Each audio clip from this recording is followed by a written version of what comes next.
に蘇ったぞ I'm alive! Am I? I think I am. God, it's cold! Why is it so cold? Well, it's winter, I guess. It's kind of cold. Let's bring some background music here. God damn. I think I'd rather be sleeping, but I wouldn't be sleeping anyway, so I think it's fine. At least this might be a fantastic excuse to try my new pajamas. Got them as a Christmas present. They look really warm, really comfortable. I fear a little bit for my life. I might end up sleeping, I don't know, 12, maybe 15 hours if I get on those. That could be for the best, though. So, this week, huh? This week, well, I guess most people were a little bit busy with Christmas and whatnot. What the hell is going on? Well, it's being a really strange ride. I've been reading some stuff and... What? It's pure nonsense as per usual. I think I have a lot of stuff for today though, but we'll see. We'll see about that. So let's start with something that just came out. It's good news, guys. It's gonna be great. Finally, good news. Yeah, let's see. Hold up. I think I might be going blind here. I think I am. I think I'm just crazy. That is not correct. This is correct. Take a look at this. To bring up different stuff here. There you go. It was just announced today, I think. Today? Yes, it is today. Jupiter Rodden's Guide for Pixel Museum announced. That could be good. That could be a good game, finally. Jupiter Corporation has announced Jupiter Rodden's Guide for Pixel Museum, a new puzzle game starring the vtuber Jupiter Rodden from Hololive. I think it's kind of a V-Cross kind of puzzle game, so that's interesting. I think those are fine. Jupiter Rodden's Guide for Pixel Museum is in development for PC via Steam and Nintendo Switch with a release set for sometime in 2025. The game stars Hololive dev underscore is vtuber. Twice the vtuber, huh? Jupiter Rodden, who is also overseeing development of the game. Here's the rundown of the game, and plus its first screenshots. Solve the puzzle and complete the art. Pixel puzzle that lets you experience art and culture with Jupiter Rodden. Creator Rodden will guide you through this museum. Not riding, okay? Doesn't have an eye. Riding! Riding! Riding! Not quite the same. The VTuber from Hololive dev underscore is that how you're supposed to say it? I'm not quite sure. Jupiter Rodden from Rick Loss will guide you through the museum as the curator. The entire game world, including Jupiter Rodden and the museum, is depicted in pixel art. Please take a look at Jupiter Rodden, who moves in an adorable way. I don't think we have gifts for that, sadly. It could be good, it could be good. I mean, let's take a look at Holocure, for example. Sure, it's pixel art, it's really nice. I can enjoy dot art and Jupiter Rodden's commentary. And that art is Japanese for pixel art. I don't know why they didn't translate that. I think it's okay. The puzzle is a pixel puzzle where the illustration is completed by solving it. That makes sense. Illustrations are based on themes related to arts, crafts, and culture. In addition to enjoying the completed dot art, you can also enjoy explanations of artworks with voice commentary by Jupiter Rodden. Full legal name, constantly. What's going on here? Story. Jupiter Rodden has finally opened the long-awaited museum. However, looking at the exhibition space, it seems the essential artworks are missing. This museum is a hand science exhibition. Phrasing! Phrasing! As you solve the puzzles, they are completed as art. Join creator Running as she takes you on a tour of the museum to complete dot art. Types and number of puzzles. God, what the hell? 40 by 30? That's really big. That's really big. In addition to arts and crafts, it will also include. It will. Okay, am I too ESL here? Or is this wrong? It will also includes with an S. I don't think this S should be here, right? It will also include many puzzle rules related to GPT running. A wide range of puzzle sizes are available, from 5 by 5 to 40 by 30. There are also special puzzles that are completed by combining multiple puzzles to form an illustration. The total number of puzzles is over 300, offering a generous volume. Multiple puzzles. Is this Pokemon Picross for the Game Boy Color? I played that a little bit months ago. I might need to do some sort of nostalgia gaming again at some point. That's pretty cool stuff. Game features. Spread your own pace with Pixel Puzzle. This is a puzzle with simple rules that can be solved by using the vertical and horizontal numbers as clues, like Picross. With a detailed tutorial, even beginners can easily enjoy the puzzles. Various assist functions are implemented to ensure smooth gameplay. The assist function can also be turned off. Here we have a profile for vtuber. Interesting last name, have to admit. Get to join me in a journey through a tale? A grandma's girl who covers herself in both tradition and revolution, and sees big dreams in the Rokugo world. She loves arts and culture of all kinds, new and old, Eastern and Western. She visits museums so often that she is left penny pinching the rest of the time. That happens. It is most certainly not due to her frequent purchases of alcohol. Japan keeps happening. Through her encounter with Rokugo, she has come to enjoy public speaking more than ever, and she is feverishly writing up her own skits. Pretty good. Also, I'm pretty sure she was a smoker, but she ended up quitting smoking thanks to being a tuber with HoloLive. That's pretty good. I have some screenshots today. The loading is atrocious, let me tell you. Yeah, it's pretty much just Picross, which it's more than fine actually. I do enjoy a little bit of Picross from time to time. Look at this, that's pretty nice. Pretty nice pixel art, look at that. 15 by 15. Not that bad. 30 by 40. Might be too big. Mona Lisa. Well, I'm assuming this is gonna be translated to English, right? Right? Well, this is a really bare bones depiction of the Mona Lisa, but hey, it's the Mona Lisa.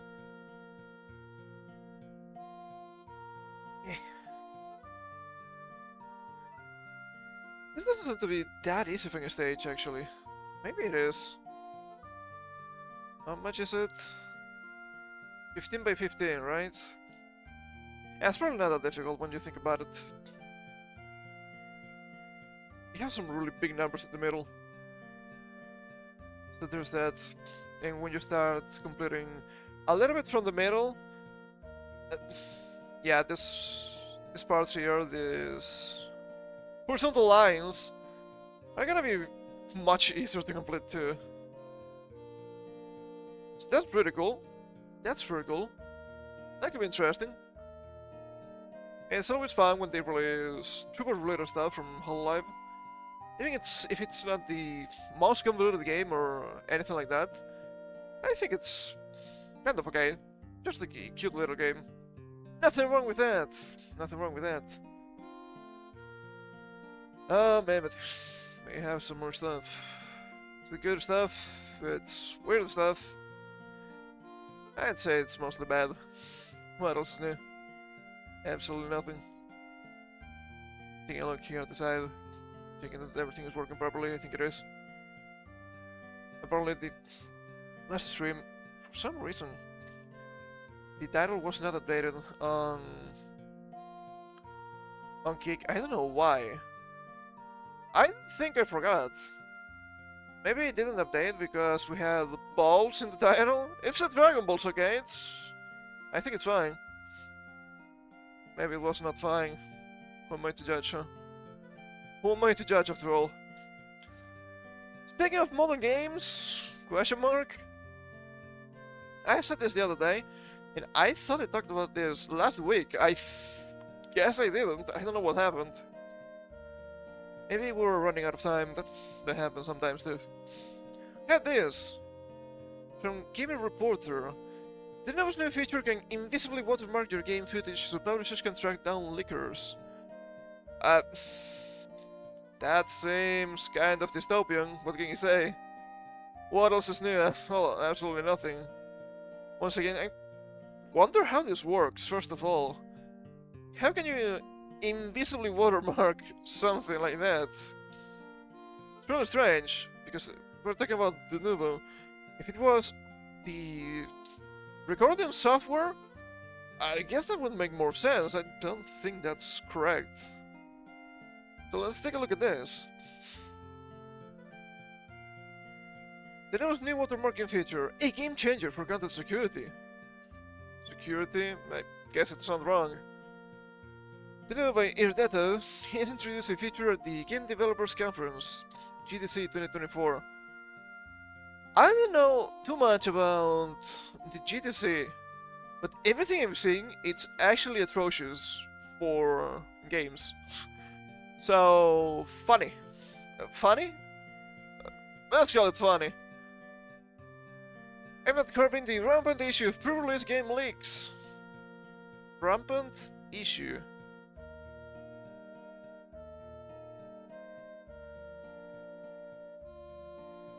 I think it was more rampant years ago. Am I wrong? Wait, hold up. No. They might actually be right here. They do be saying pre-release game leaks. Doesn't necessarily mean illegal leaks. Therefore, why it's from the Nubo. If you could hack, let's say, a copy of the game, yeah, the Nubo wouldn't matter, right? I'm pretty sure they're talking about content creators and... God, this is gonna be a disaster. The trademark for gaming, this new technology could redefine how game developers and publishers safeguard their intellectual property during the sensitive pre-release phase. Sensitive pre-release phase. Look, I understand it, but if the game was actually good, you wouldn't need to fear that. I do remember the leaks. Back in my day, holy shit, it's been more than 10 years. Pokemon Gen 6, I remember the leaks, like, a week before release. Yeah? People were not really mad at that. People were like, wait, hold up. Why does your title have in Mega Evolution? I think this is fake, it was not fake. But that thing can help bring more attention to the game, funny enough. Once again, if only the game was good. And I'm giving a really bad example. Pokemon Gen 6 was not really that good. We need to play that at some point here on the stream. It's not gonna be soon, let me tell you. I'd rather play probably Gen 3 or Gen 4 first. I'm not looking forward to playing Pokemon soon. Anyway, let's keep reading. What is trademark for gaming? Trademark for gaming leverages what Irritated describes as core invisible watermark technology. Visible watermark, they keep saying that. Which has been drafted by Hollywood studios, sports leagues, and pay TV operators. Essentially, this tool allows developers to embed a unique identifier, or watermark, into game footage. These watermarks can be either visible or invisible, preventing a dual approach to tracking leaks. The invisible aspect, that's what I want to know, is particularly intriguing. It means that leakers might not even know their content carries a traceable mark. According to your data, this watermark can withstand various forms of tampering, like changes in luminance, blurring, and cropping, ensuring that the identification remains intact even if attempts are made to obscure it. That's kind of interesting, not gonna lie, but will it work if you deep fry the footage? I know that detracts a little bit from, you know, fearless game leagues or whatnot, but huh? How does it work? Well, hold up, let me read this real fast. Luminance blurring and cropping, but not necessarily. How to say this? Changes in. I don't really know. Pixelating, perhaps it's the correct term. You know what happens? You take a picture, you make it small, and then you make it big, and it's not the same. That's what I'm talking about. Okay, I'm more interested in how this works than the security. I think most people are. The mechanics and applications. Tracemark can be integrated into a game's development cycle at various stages, from internal playtesting to sending out preview copies. Each build or copy of the game can be uniquely marked, giving developers the ability to trace any leaked content back to its source. This feature is especially useful during internal playtests to monitor who might be leaking content from within the development team. They can still leak stuff. Most leaks are actually written, but I guess they can work with what they can. Close beta tests, ensuring that beta testers under NDAs do not share unauthorized content. And review copies. I was pretty much thinking about this in the beginning. Review copies. Allowing publishers to trace leaks back to specific critics or influencers. If only the game was good, huh? If only the game was good. This wouldn't be a problem, I feel. Game data claims that this technology not only aids... I can't agree with that. In identifying leakers, but also acts as a deterrent. Knowing that any unauthorized distribution can be traced back to them might make potential leakers reconsider their actions. Well, I'm not quite sure. Instant reactions and implications. The introduction of trademark. I think trademark is already thinking gaming. Trademark for gaming has sparked a variety of reactions within the gaming community. Developers and publishers, many are likely to welcome this technology, especially those who have suffered from leaks that could spoil the surprise of their game's launch or even impact sales. Do I have to be that guy every single time? Spoil the surprise of their games? Sure.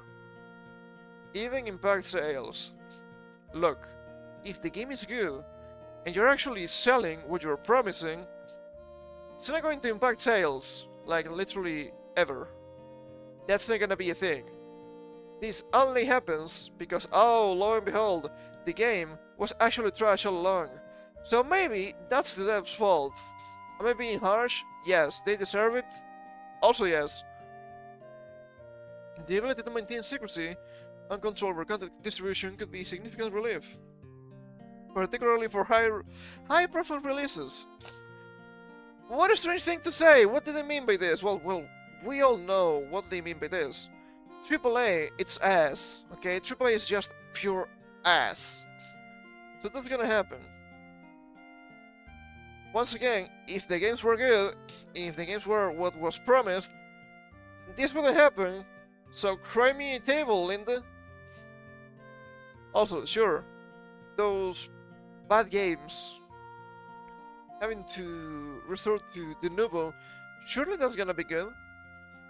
Like that Star Wars game. What was it? Star Wars Survivor? Last Jedi? I have no idea anymore. Oh, they took out the nouveau, and now you have like between 20 and 30 more FPS. No, that was not the nouveau. We made some optimization in the latest patch. Yeah, we know. Removing the nouveau. Come on now. Jeez. Gamers and content creators. There's a mixed bag of sentiments here. Also appreciate the effort to protect game integrity, which on paper I think it's understandable still. others are aware of the newest involvement due to its history with DRM, digital rights management. Yes, that makes sense. The new DRM has been criticized for allegedly impacting game performance, leading to a negative perception among some players. Allegedly, it's doing a lot of work here. I think it has been proving empirically constantly. Also, some players, that's also heavy lifting there. Privacy concerns. Technology raises questions about privacy, especially if not well regulated. I was thinking about that, but I was waiting if they were going to say anything about this. They are, thank goodness. There's a fine line between protecting content and potentially infringing on user privacy, especially if the watermarks could be used to track individuals beyond Nintendo's scope. I had to wonder, how is that going to work with European law, for example? Let's say you have an influencer with a game. I think that happened with Veilgod, right? There was a Spanish chick, I think. I don't remember the name. Nori or something like that? I'm terrible with names, please bear with me. But well, Dragon Age didn't have the Nubit, but it's just an example of something that could potentially happen. I'm pretty sure in Europe there are actually some... how are they called again? There's some laws, right? About data protection for their citizens. That's why some games just outright stopped giving service to those places.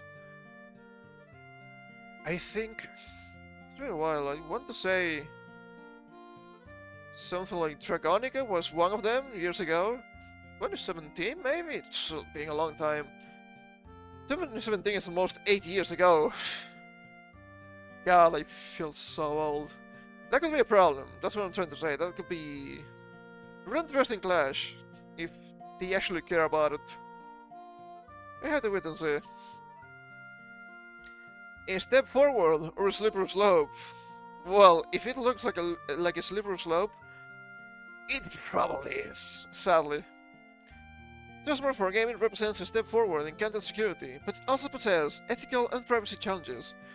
Here are some considerations. First of all, I know that FOMO is an absolute malady in today's society. But I would recommend people to never touch a game that actually uses the Nubu. It's just ass. And they will take it out sooner rather than later, so you can just wait. Probably get the game cheaper. But it's a new game, I had to play it now. Do you really? Do you really? That's the main problem with gaming nowadays. People have to play it right now. I had to buy it the first day. I had to build it the first week. Why would you do that? How many games are broken messes when they release? Nowadays, if they are AAA, more likely than you think. So I'd rather wait. I've always been of that opinion. Never buy anything when it just releases. Give it some time, so other people try it, and you can make an actually informed opinion. Also, fuck the Nubu. It's different, but it's still same.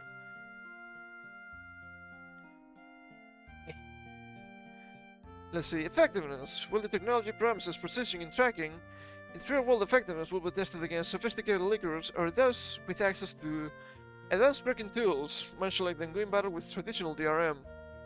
Fair. They could have tried out some filters, right? Like a VHS filter, for example. That might be enough.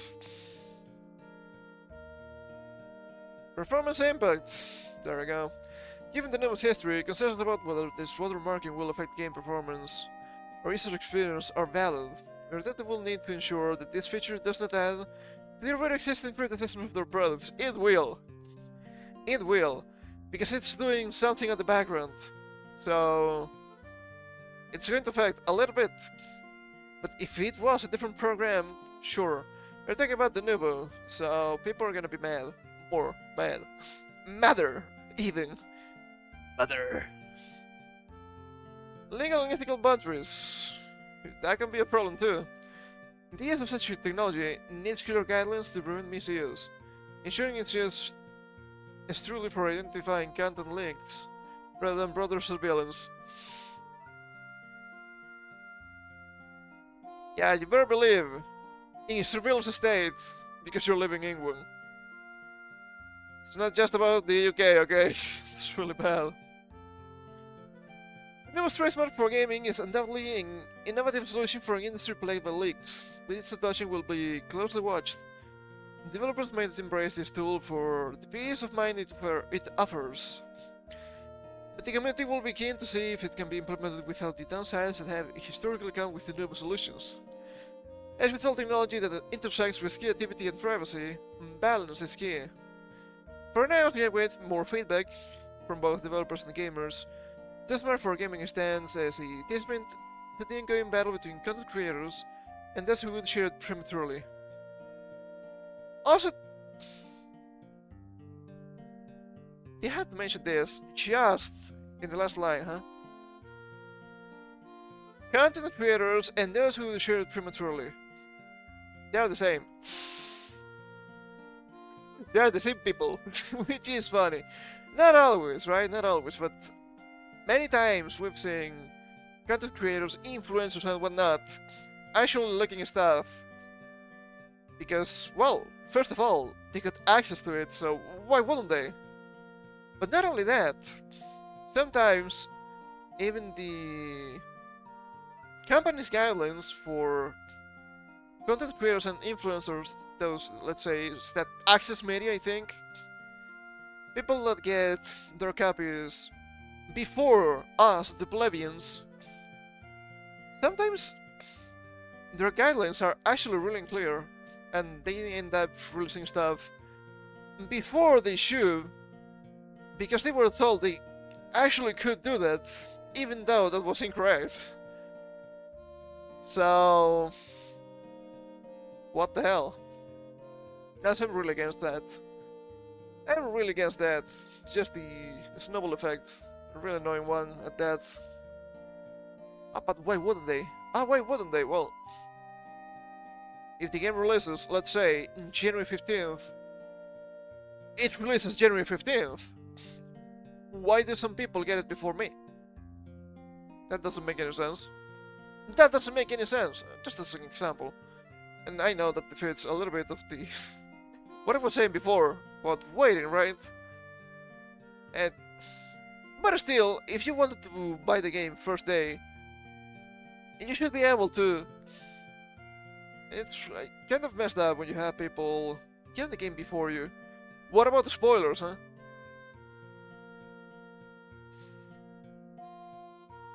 They're not concerned anymore. They don't care, they have to pump out the content, I guess. Ah, man, let me take a sip here.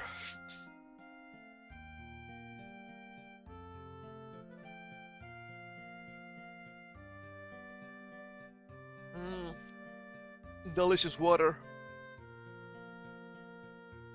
Speaking of games, not necessarily new games.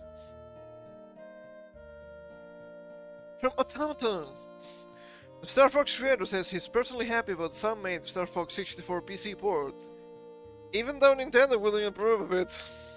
Yeah, you think? You think that will happen? Yes, that's gonna happen.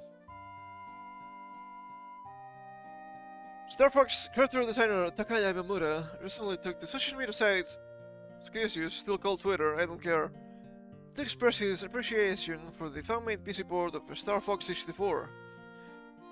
The port was created by Harbor Masters, a team dedicated to bringing classic Nintendo 64 games such as The Legend of Zelda: Ocarina of Time and The Legend of Zelda: Majora's Mask, the latter of which Imamura worked on, to PC. It features ultra-wide support, improved resolutions, and increased frame rates for those with the emulators to run it. I still need to look up how does this work, right? Because I've mentioned several times trying the Ocarina of Time port. I know it can be upscaled. I'm not going to upscale to the max, so that probably too much. And it's actually really cool.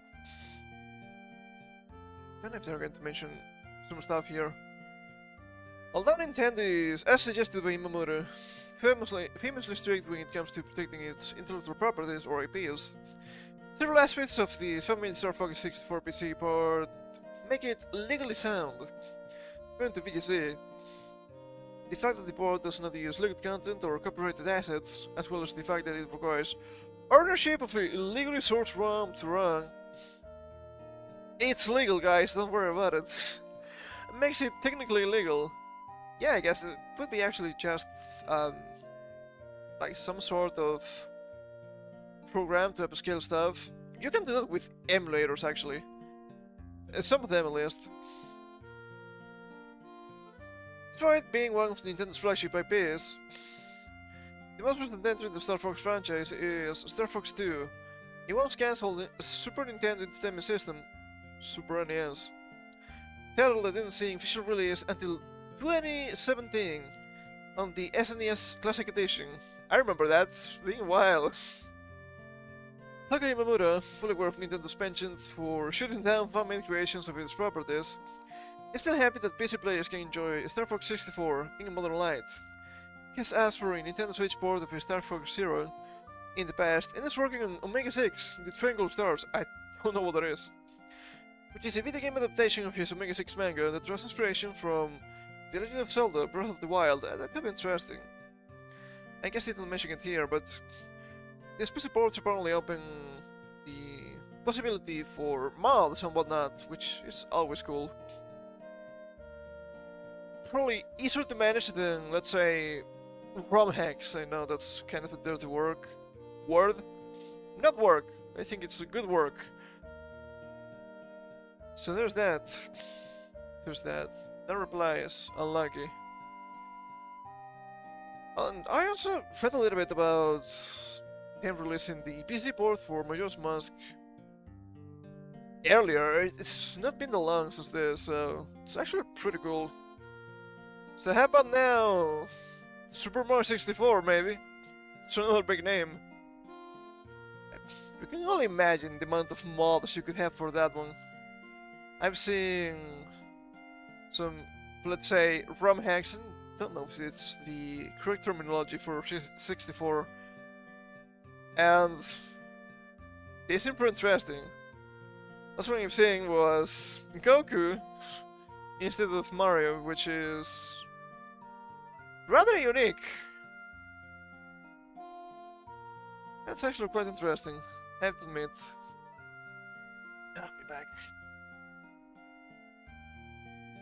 So, now let's get a little bit into the meat and potatoes of what we have for today. So, what's been happening with Twitter? What's been happening with Elon Musk and India? Well, apparently, clowning on Americans when you're gonna be in the next administration seems to be like a bad idea. Imagine that, I know. So let's see, I have a couple of articles here explaining the current situation. And it just seems so stupid. So let's see. Musk and Mag are fighting over H-1B visas. How do they work? I think this is important.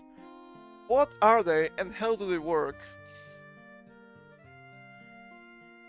Tech mogul Elon Musk and Vivek Ramaswamy, what a name, man, have faced backlash within President-elect Trump's base after the two signaled their support for the H-1B work visa, a key program to attract international talent that has been criticized as too complicated and susceptible to abuse. From what I've seen, this seems to be correct. We'll see if that's correct or not.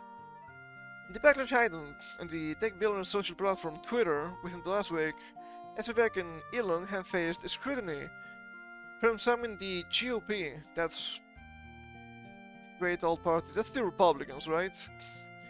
Including far-right activist Laura Loomer. I think they keep mentioning Laura Loomer to discredit the criticism, which is weird. I don't think Laura Loomer is a great example. But yes, she has been talking about it. Another hardline anti-immigration Republicans. Okay. Okay. I think I'm gonna say something extremely controversial here. The Republicans were running mainly with, as far as I know, good economy, no immigration. So, when you have people working with the Republicans saying, no, actually immigration good, that's gonna be a problem. That's gonna be a problem, right? That's just causality here. Imagine that. The debate originated from a suggestion last month from Swearing Krishnan? These ethnic names are always gonna get me, man. Trump's pick for White House policy advisor on artificial intelligence. That Musk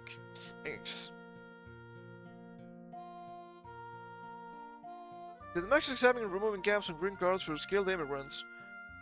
Is that correct English? Am I too ESL today? I could be. It's the Hill, it should be good, right? Removing caps for immigrants, ignoring the fact that they are skilled or not.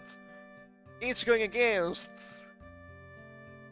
your voter base. In this case, it's not a good idea. Also, skilled with heavy quotations from what I'm saying, and we have some more information on that too. Krishna's comments resurfaced in recent days after he was appointed by Trump to serve his incoming administration. The dispute also comes as the Biden administration announced a rule earlier this month clarifying who can apply for the visas, which follow years of lobbying for a more streamlined H-1B process. Every time you see this, I always try to read this HIV. I know it's not the case. If I do that, it was a mistake. It wasn't me.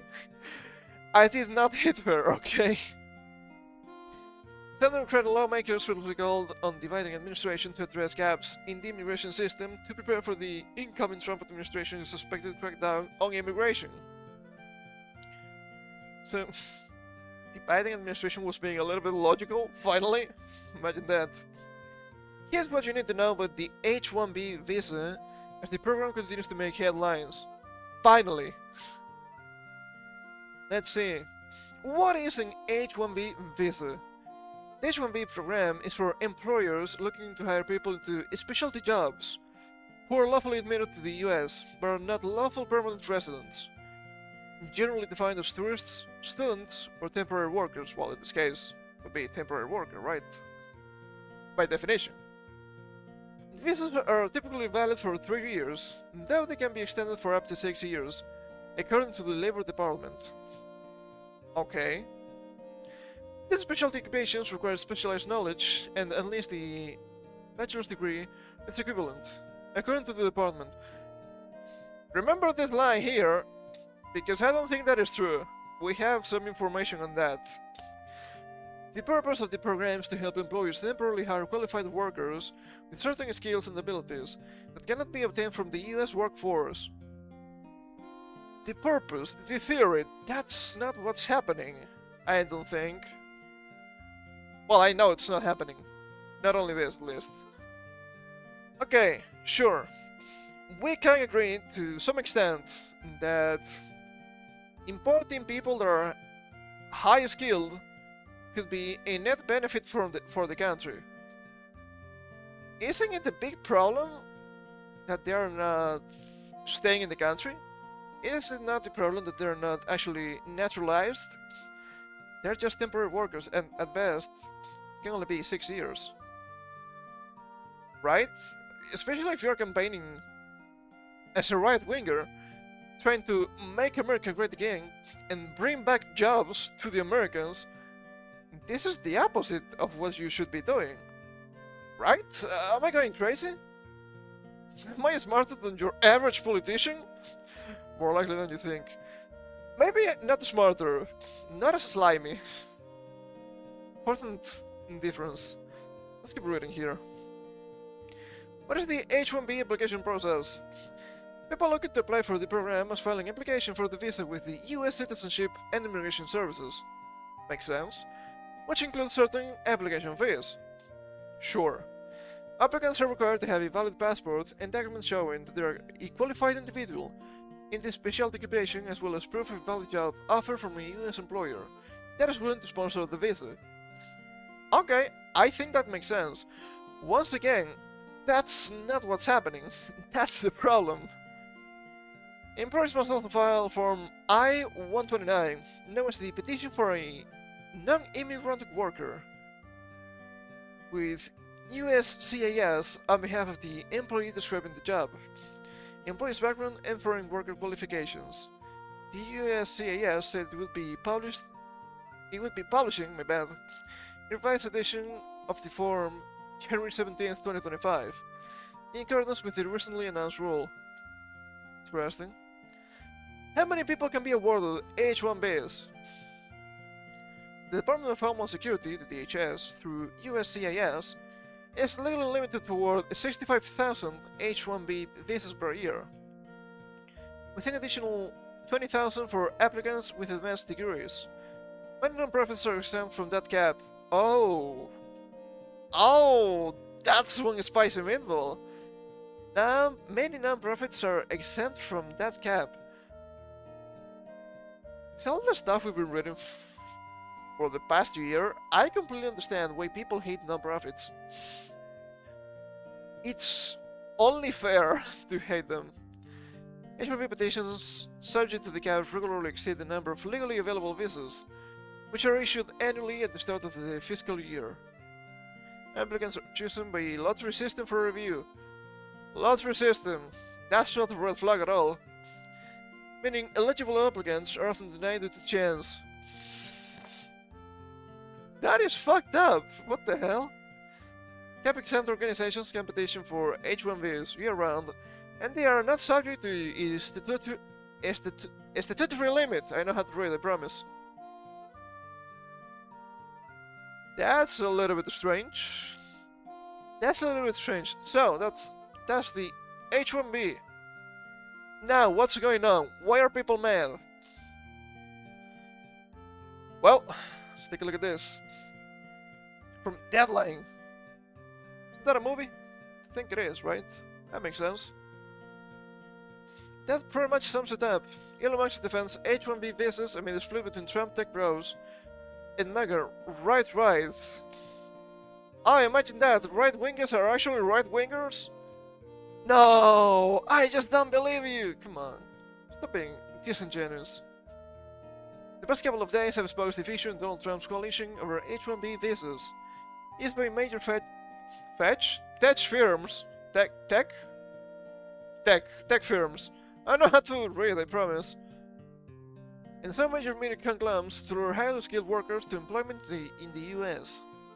That pretty much sums it up. As wrote on Twitter on Thursday evening. This was eye-opening. I thought this guy was smart. It was pretty obvious. Musk was responding to posting which a Twitter user wrote, so basically the right is split into two factions, tech right and right. People don't understand. The right, the quote-unquote right, the perceived right, is not a monolith, it's a bunch of different groups actually. Tech right and right. And the tech right is like, hey, we need H-1B visa people to do the jobs.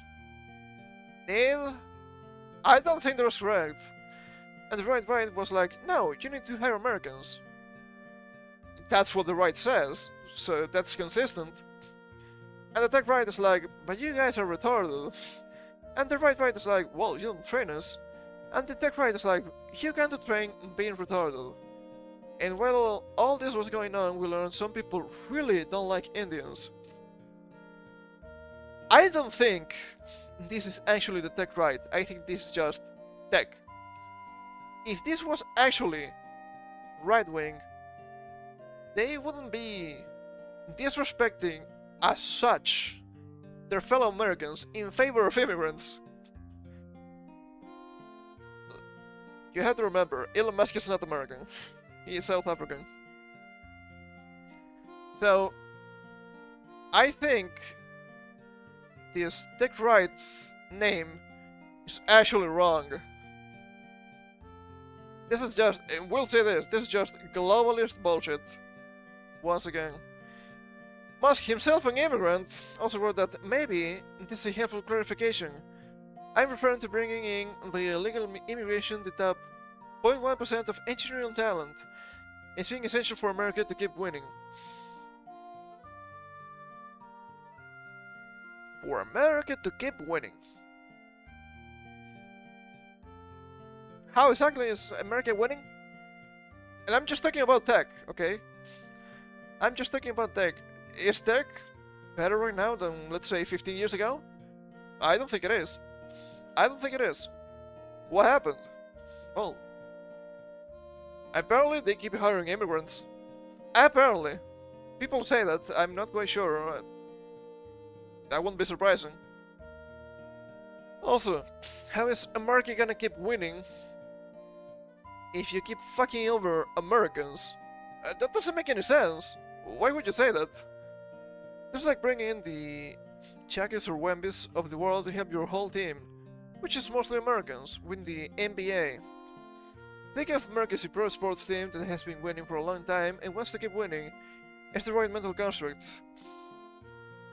As has been winning for a long time? Is that correct?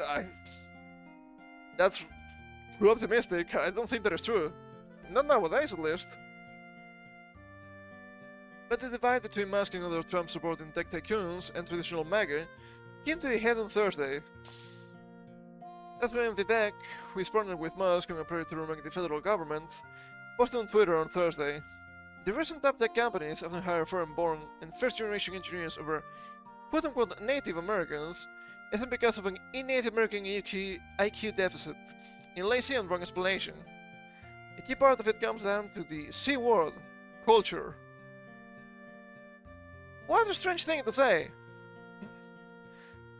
Tough questions demand tough answers, and if we are really serious about fixing the problem, we have to confront the truth. Our American culture has venerated mediocrity over excellence for way too long. At least since the 90s and likely longer. That doesn't start in college, it starts young. What a strange thing to say! And we can agree that, at least in the West in general, culture has crashed in the past few decades, sure. But your fix is, instead of fixing the culture, you're just gonna use a band-aid. Yeah, don't know about that one, Chief. He then turned to pop culture to make his point. In culture that venerates Corey from Boy Meets World, or second Slater over Screeching Saved by the Bell, jeez, I don't know any of this. Stefan over Steve Urkel in Family Matters will not produce the best engineers. In fact, I know multiple sets of immigrants parents in the 90s who actively limited how much their kids could watch those TV shows precisely because they promoted mediocrity. Other kids went on to become really successful STEM graduates. There's probably more than TV for that. That's just the reductive argument. More movies like Whiplash, fewer reruns of Friends, more math tutoring, fewer sleepovers, more weekend science competitions, fewer Saturday morning cartoons, more books, less TV, more creating, less chilling, more extracurriculars, less hanging out at the mall. Do you like malls? So, what you're saying is, just screw socializing, just work, just study. Don't think that's a problem, man. I don't think that's a problem. Once again, you're saying it isn't because of an innate American IQ deficit, a lazy and wrong explanation. Which is true, it is lazy and wrong, but then you're just going to call Americans lazy and wrong. Funny. Funny how that works, huh? Make no mistake about this. They just want the slaves. Modern day slaves. They want people from outside because they will work trash jobs. They will work inordinate amounts of time for pennies. But quote-unquote Native Americans, let's say actual American people, won't do that because they have standards. That's not being lazy and wrong, that's having standards. It's not the same. Musk and Ramaswamy, Rama Lama Lama Lama Dindang, posts get quick pushback from manga figures like Laura Loomer. Is Laura Loomer actually manga? I don't think that is true, actually. Who complained that she was being censored on Twitter?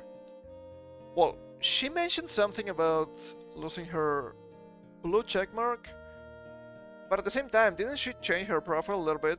That's gonna happen. That's Nintendo.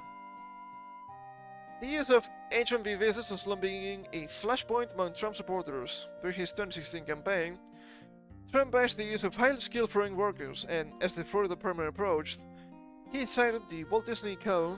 as a case in point. The year before, some 250 Walt Disney World IT workers were laid off and their jobs transferred to foreign workers who obtained visas and were recruited by contractors, because you can pay them less. That said, Trump at times appears to soften his views, saying at the Florida primary debate that we have to have talented people in this country. Why not have talented Americans? It shouldn't be that difficult. That was the case back in the day. Why not anymore? I could tell you, they would call me racist. Disney at the time said that the incident got misconstrued because it was part of a reorganization, and many of the workers got hired back. Surely Disney wouldn't be lying to me. Surely Disney wouldn't be lying to Orange Man either. Yet the issue has continued to fester, particularly as Trump has continued to put so much focus on immigration in his presidential campaign since then. Well, it worked. He's gonna be the next president. What's different is the support that Trump got from Silicon Valley figures through the recent presidential cycle. While they have not abandoned their business needs to recruit a highly skilled workforce. Rep. Jasmine Crockett, Democrat, Texas, wrote on Twitter, "I won't have enough tea to sip nor popcorn to eat over the next 4 years. I've done countless interviews explaining that we need immigrants and that they contribute to our economy. Businesses blow us up about needing workers. And what do you know? MAGA got played, and Elizabeth who, the same two guys that they were just yelling was looking out for them last week, as the government was on the verge of a shutdown. This is just a blatant lie. Businesses blow us up about needing workers." Citation. Full quote. "I don't think that's happening." Well, let me explain. Businesses may blow up us about needing workers, but that doesn't mean that you don't have Americans that could fulfill those roles. You have, especially nowadays. Unemployment rates in the US are not looking great. What's the problem here? Well, the USA is a pretty rich country. It's quite wealthy. So it has some standards. Thing is, maybe Americans won't work on these jobs because they would be underpaid. And that's unfair. That's why they need people from outside. And sure, I'm not from the US, I've never been there. That's nothing new, right? But this is not that different from what's happening here. It's not H-1B, it's not Indians, but this shit is happening here, and it's atrocious. So, what happens here? Well, you get a lot of natives, let's say, that are actually highly skilled and highly educated, and they should be hired for high-skill jobs, right? For example, I don't know, medicine, it's a really good example, or engineering. But they can't get jobs here. They can't get the bare minimum to stay afloat here, which is disgusting. So they have to move to other places. They move to the US, they move to Scandinavian countries, they move to Germany, some of them even move to Japan, of all places, okay? Why? Well, because they can get actual jobs and they can get actual pay. And then you might be thinking, Well, but you still need doctors and engineers, right? Well, yes. So what do? They keep hiring people from shithole countries. Sounds horrible, but it is the case. They keep hiring people that are maybe from here, but actually real low skilled. It's also a massive problem. Or they keep hiring people from third world shitholes. And you go to the hospital, and it's way worse than what it was, let's say, 20 years ago. I wonder why. I wonder why. The thing is, people here can still move up to different countries. What are Americans supposed to do? Well, they're fucked. Apparently, they're just fucked. Also, why would you need to move when you're a skilled person from your country trying to find work in your country? That is really messed up. And that's not being just, nationalistic or anything. It's just, well, I'm from here. Of course I want things here to be good. What am I, stupid? There are a lot of stupid people here, sadly. But the thing is, it's clear, because we've seen that when we did some research about DEI and whatnot, that white Americans in this case were being discriminated against in, let's say, college, university, and jobs. So yes, they're going to need, even though they should be admitted to those, they're not, so they're fucked now. And there were some interactions on Through Machine where some people were like, okay, but sure, maybe you don't have enough Americans prepared for these jobs. Sure, let's assume that. I don't know if it's true. Let's assume that, for the sake of the argument. Maybe you need to teach people to do those jobs, high-tech jobs. It can be done. It has been done before. And then you had Elon Musk saying, well, if you need a school, it's too late for you. I'm like, dude, if I go to your companies, you ask people with college degrees, what the fuck are you talking about, my guy? That's what we call hypocrisy, and people hate that. But the thing is, they keep telling you, well, it's high skilled, right? Well, if it was high skilled, maybe. It's not actually high skilled. That's the main problem. And you have here some stuff from H1B, right? And they have localization editor at Nintendo of America Inc. H1B salary 2024. Localization editor, Nintendo of America. 80,000. Wow. Wow. And this is just funny, but it actually gets worse, and I've seen many examples on Twitter between yesterday and today. We also have this one. Are we really supposed to believe America has a shortage of those who want to write about video games? Really? Really? Games journalists from outside? I've also seen a different screenshot. I don't think I have that on tab, sorry. And they have H1Bs for cashiers. That's not high skilled. Literally anyone, or most people at least, can do that work. So what's going on here? Well, people are mad, and rightfully so. You know what's the deal with this? Both Elon and Vivek got to the USA through H1Bs.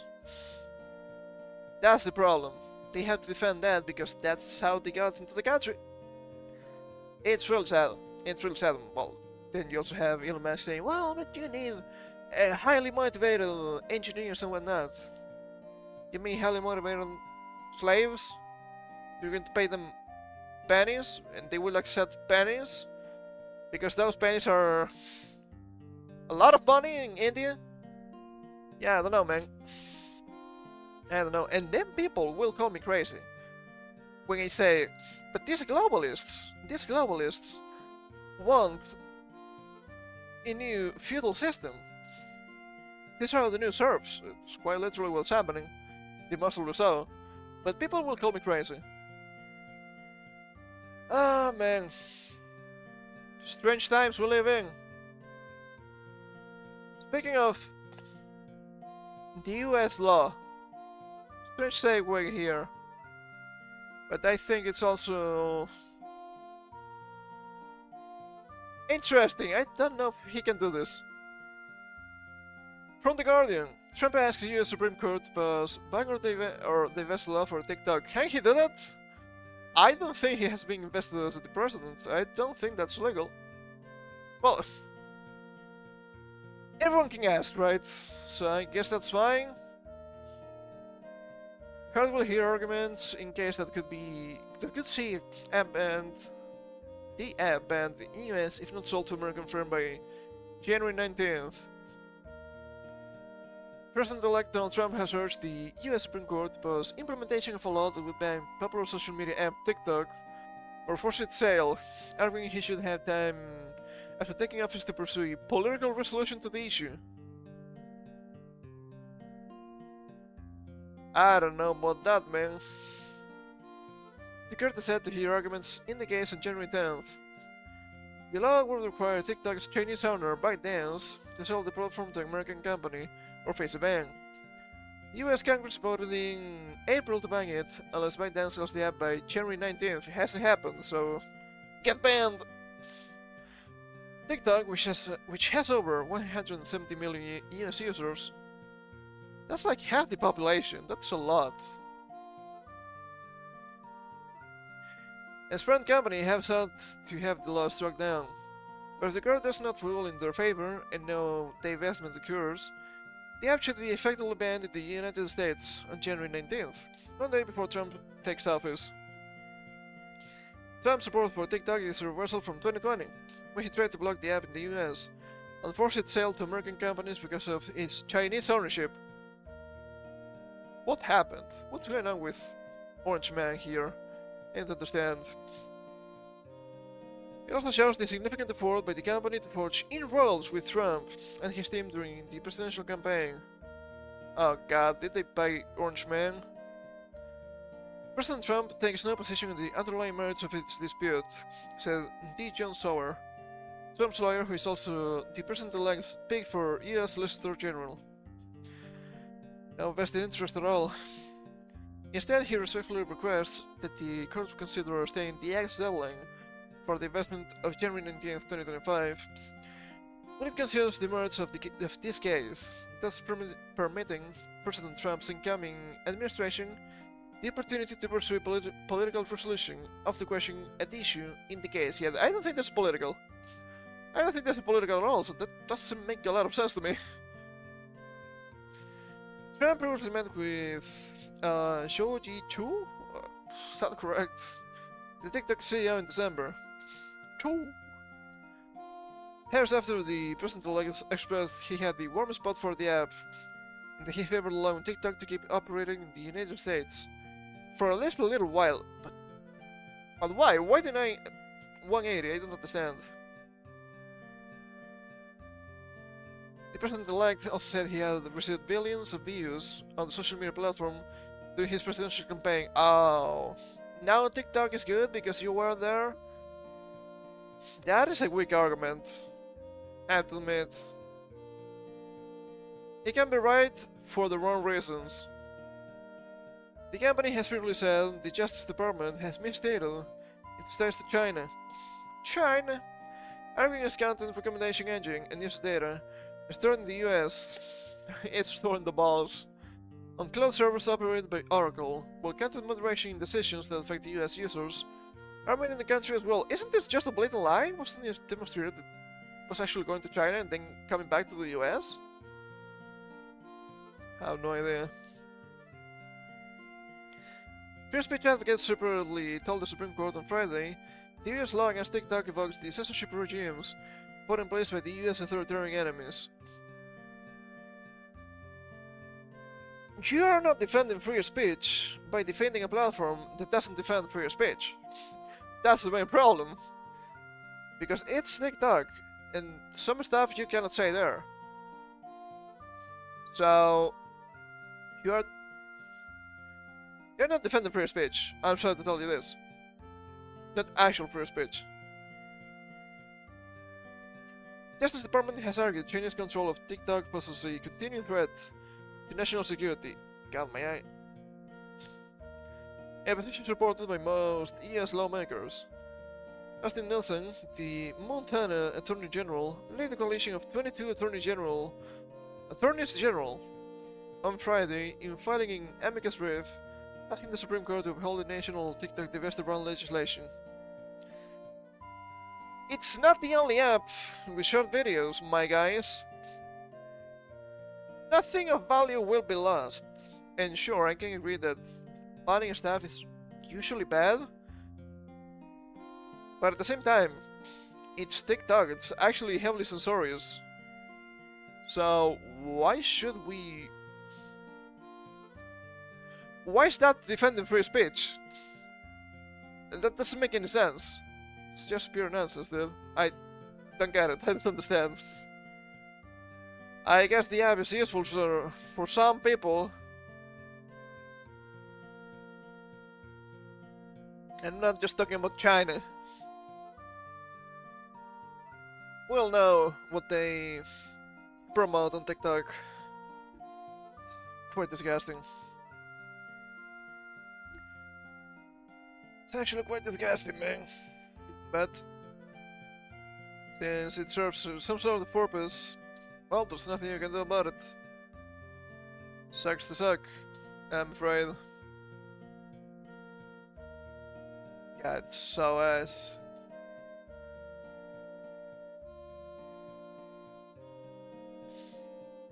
Speaking of ass, what the hell?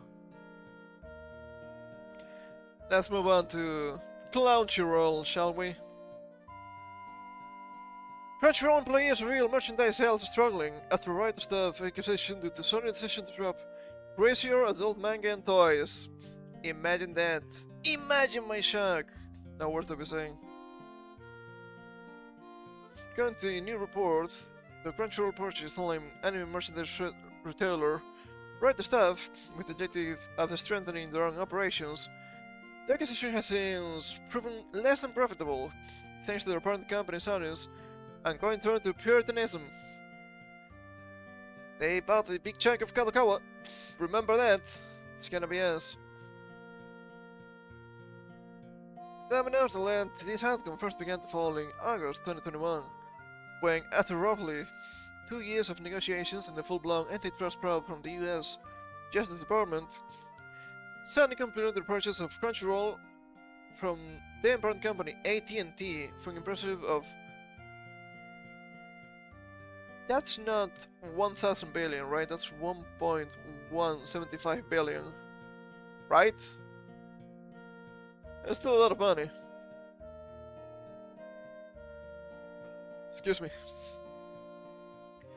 A year later, Crunchyroll announced that in service of bolstering their e-commerce offerings, they had acquired the aforementioned Red Stuff, and though they told customers that they would continue to provide the same wide variety of products we have been offering for 35 years, this assurance came with a notable caveat, as the combined entities subsequently announced that, as part of our new Red Stuff plus Crunchyroll unification, we'll be phasing out the erotica genre content and product. Oh! It keeps happening! Imagine that! You don't hate Sony enough. And let's be real, they have a monopoly on the West with anime stuff. Get that just in case. Might be a little bit too spicy. From there, September 2023, Sony officially collapsed Writer Stuff's retail operations into Crunchyroll proper, thus making their online storefronts one and the same. And while Sony ostensibly sought the decision to drop said risque merchandise as a way to entice wider audiences of non-anime fans into shopping with Crunchyroll, it seems their entire endeavor has ultimately backfired on them. If it's an anime store, Why would you have non-anime fans shopping there? That doesn't make any sense.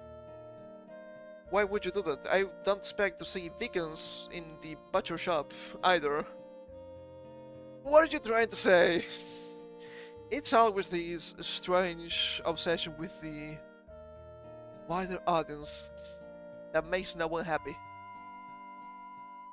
They will never learn. They will never learn. This outcome was first brought to public attention on December 20th, courtesy of Bloomberg's Cecilia D'Anastasio on Takashi Mochizuki.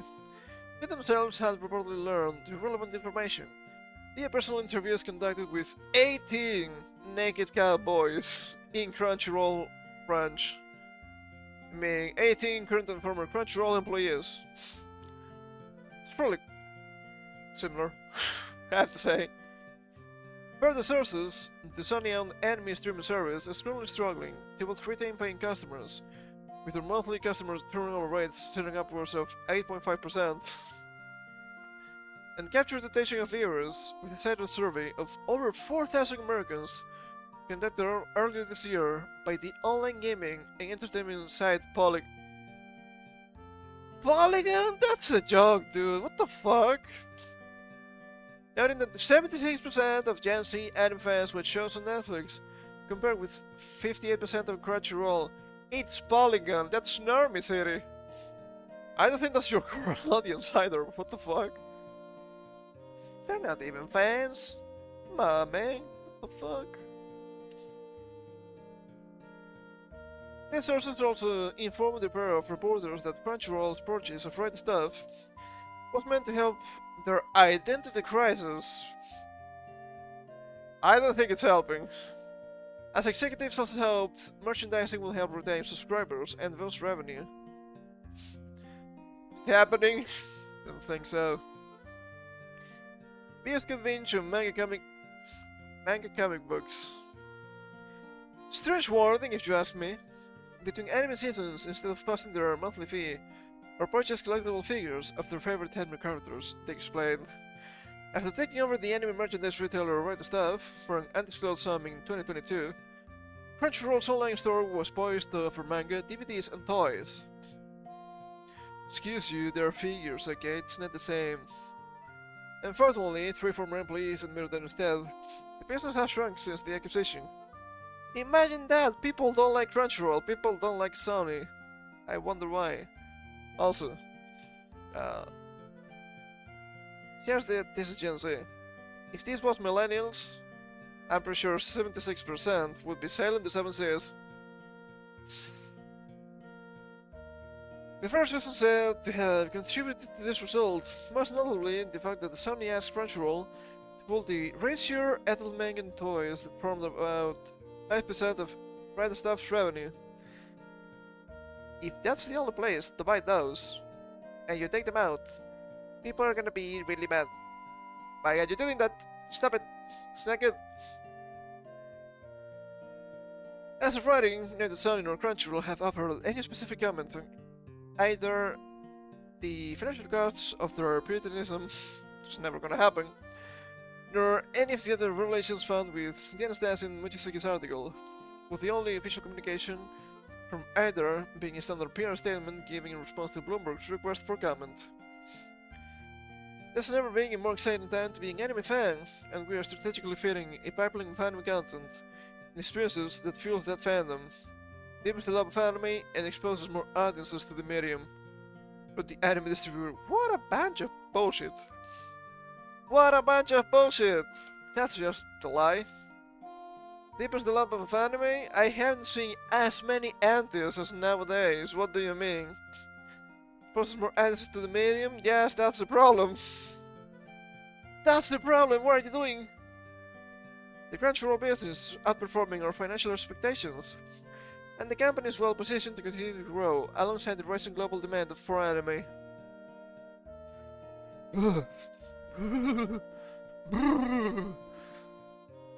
What the hell? No, stop it. Why am I not surprised? Yeah? And then Crunchyroll sold any merch, and yet this is nothing for me because I don't care. About Crunchyroll, I don't either. I don't either. The thing is, the main problem with Crunchyroll, well, there are many problems with Crunchyroll. And one of them would be they don't understand anime, which it is strange when you say it out loud, but it's absolutely true. That's the truth, man. And they keep garnering only the enmity of actual fans. Because take a look at this. Crunchyroll's new management wrote of anime as kids' cartoon. Shocking new report reveals. Yep. A recent report by Bloomberg has shed light on internal turmoil at Crunchyroll. Revealing that the company's new management, largely composed of former Funimation executives, they are the same company now, so who cares? Allegedly dismissed anime as kids' cartoons and resisted hiring fans of the medium.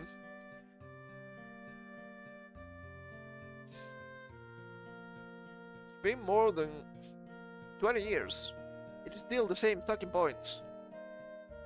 It's not kids' cartoons. Most of the anime they release shouldn't be actually be watched by kids. I think it's kind of a big problem when I go around and see little kids, no older than 8, with dressing up Demon Slayer characters. It's not the most egregious example, but that thing is not for kids, let me tell you. I grew up watching Dragon Ball and it was quite bloody, but still. It's not kids' cartoons, okay? I do remember, back in the day, there was some turmoil, because, but it's cartoons, it's fine if it's for kids, right? What do you mean? What do you mean? This is literally 18 plus. Because this is literally a hentai, what are you doing? That's pornographic content, that's not for kids. And that's just the most obvious example, right? But it's not the only example. There's some stuff that's not for kids. Death Note, I don't think that's for kids. Oh, that's for teenagers, right? No, it's just kids' cartoons. Oh, it's my Chinese cartoons! Nothing ever changes, so sad. Putting things into perspective, director Kenji Kamiyama, in a recent interview with Anime Hunch, it specifically noted that anime as a medium was something that could be enjoyed by adults too, and was not just for kids. Yes, and then you see, just that, this is why, right? This strange obsession lately with live action content. No, it has to be live action. Live action Yakuza, live action One Piece, live action Naruto, live action Yu Yu Hakusho, for example, even though that was a Japanese product. Because we need to appeal to people that are not fans. And you have to appeal to them with live action because it's more serious. You lost the plot. You completely lost the plot. God, dare I say Cowboy Bebop? That was disgusting. They can stand on their own means, okay? What the hell, man? Just a shallow understanding of the medium. So as. Excuse me. The revelations come amidst growing dissatisfaction among employees and customers. Recent questions about the platform's direction under Sony's ownership. What did you expect? But yes, I understand. The report by Cecilia Dienstasi and Takahashi Mochizuki chronicled the experiences of 18 current and former Crunchyroll employees who described Crunchyroll's leadership as disconnected from the company's anime-centric roots. How the fuck do you want to make the company work if you don't know the work of the company? How stupid can you be? Shouldn't be this difficult. But then again, keeps happening. Executives from Funimation, reporting after Sony's acquisition of Crunchyroll, have been accused of undermining the passion-driven culture that once defined the platform. God, Crunchyroll was better than Funimation? Race to the bottom, I swear to God. These executives allegedly avoided hiring candidates who identified as anime fans, further alienating the workforce. What the fuck? Why would you do that again? These executives allegedly... Yeah, we read it. We just read it. Internal data underscores the dissatisfaction. According to a recent employee poll, only 39% of workers felt the management communicated a clear and motivating strategy. It showed decline from 51% in the previous survey. 51 is not that high, but it's still a little bit over half, right?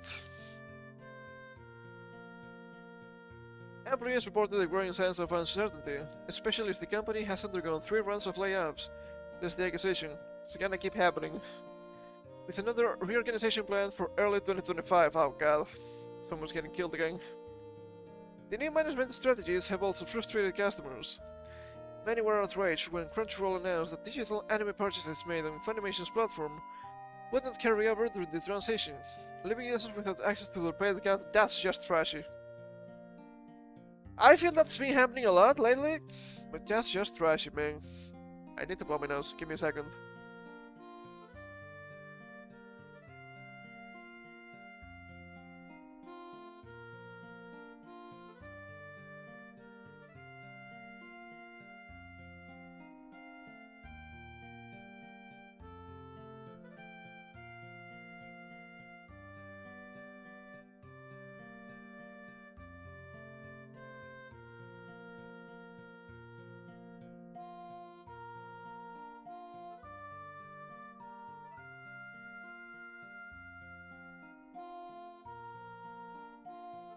Ah, the gold! The gold's getting to me. It keeps happening. Oh god, my back. I know I need to sleep more. It never happens. Can only blame myself. I guess. Break this up again. There you go. Not just that, taking away user-generated content, including comments from the platform, and announcing that One Piece anime will soon be moving behind the paywall too, were moves that significantly anger their fan base. I wonder why? Why would you do that? It doesn't make any sense. Fallout from leadership changes. Since its founding in 2006, Crunchyroll has been a haven for Western anime fans. Haven. Sure, I guess we can say that. It was at the beginning, I suppose. The platform transitioned from a site for pirated content to a licensed streaming service for nearly all major anime programs. Programs? Strange thing to say. Cultivating a patient fanbase and invited workforce. Employees working in anime-themed offices, striking licensing deals, and monitoring viewer data in culture where their voices were heard. Not anymore, it's not allowed. The gambler's culture began to shift after Sony acquired Crunchyroll in 2021. The merger of Crunchyroll and Funimation sparked tension between the two companies almost immediately. I remember that. And we can make the argument that this was massive monopoly for Sony. But I don't think that went anywhere, so maybe it wasn't, maybe they got paid. Who knows? In some meeting announcing the acquisition, Funimation employees referred to Crunchyroll's origins as a piracy site, according to sources who were present. Well, they must be true, so I think that's okay.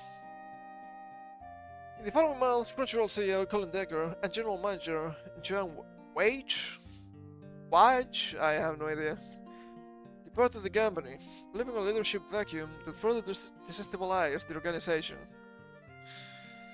Ooh, that's rough, man. That's probably not looking good for the company, actually. Vice President of Marketing, Marcus Garderman, a Funimation hire with experience marketing Netflix, has been accused of showing very little knowledge of anime. From Netflix, I can't believe it. Naturally, has been a controversial figure within the company. The stuff I've seen with anime and Netflix, it shows that they know nothing about it. Like adding just random seasons from some animes. You're like, okay, but where's the first one? Or where's the second one? We gotta have this all here, what are you doing? Also, don't get me started with their subtitles, okay? I've seen the new Urusei Yatsura. God, it's so bad. It's so bad! Anime has been criticized by employees for strategic missteps and fostering work environment described as the boys' club. These issues have contributed to declining morale among staff and dissatisfaction with the new management structure. Might get worse still. Crunchyroll's response in future. Crunchyroll has defended its recent actions, claiming that its staff has grown by 27%. Though it did not clarify whether this figure includes Funimation employees. Oh, that would be interesting to know. Also, as far as I was saying, Funimation is actually trash. So, yeah, I guess that makes sense. Shit getting worse, so sad to see. The company also stated that it has more than 100 open positions globally, signaling an attempt to address its workforce challenges. Despite these claims, the new management's decisions have cast a shadow over Crunchyroll's future. We have to go back to the good old times. Let's go to Port Royal. With tensions among employees, frustrated customers, and growing competition from streaming giants like Netflix and Disney. God, that's the competition. The rest at the bottom, alright. Crunchyroll faces a critical moment in maintaining its standing as the leading destination for anime fans in the West. As the company prepares for maiden targets in 2025, questions remain about whether it can recapture this spirit once made it the beloved hub for anime enthusiasts. Probably not. And the reasoning is actually really simple. It became really big. And when things become big, they usually become bland. They become just the normiest that you've ever seen. I don't think that's good, but that's kind of demonstrable, so there's that. So, I don't think it's looking good. I'd rather Crunchyroll be good than being bad, okay? Even though I don't like them for several reasons. Like their blatant mismanagement of video games. I know I said this a lot, but do you guys remember Princess Connect? I do remember Princess Connect. How the fuck did they fumble that one? I will never understand. But they did. They fumbled that one. And they gained the enmity of many, many fans. And people that didn't know too much about Crunchyroll games. Just like me, okay? It didn't know too much. It was my only Crunchyroll game, actually. We knew the disgusting truth about them. They tend to kill games all the fucking time. Good games, actually. Because they can only have like 4 at a time. So, never trust Crunchyroll.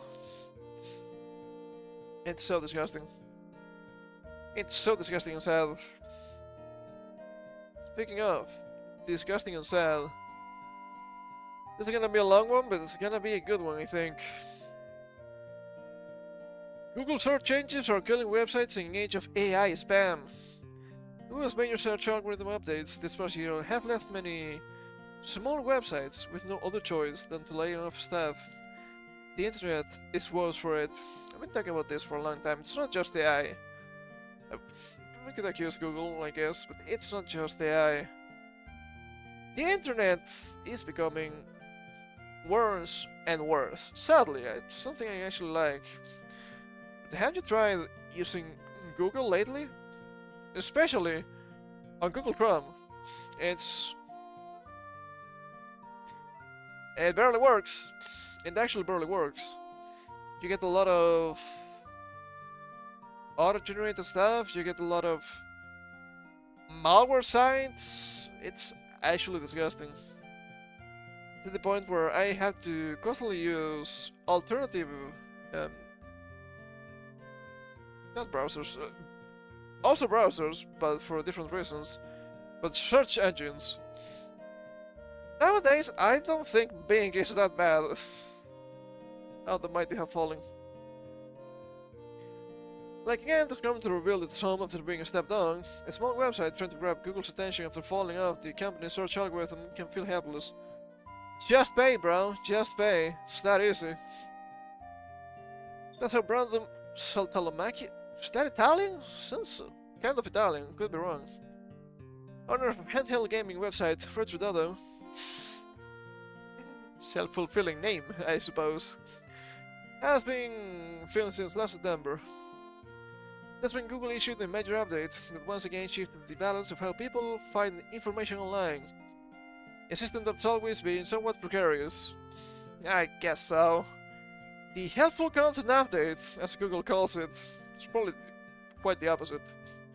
Was meant to elevate articles written by humans for humans, weeding out AI-generated articles and spam websites.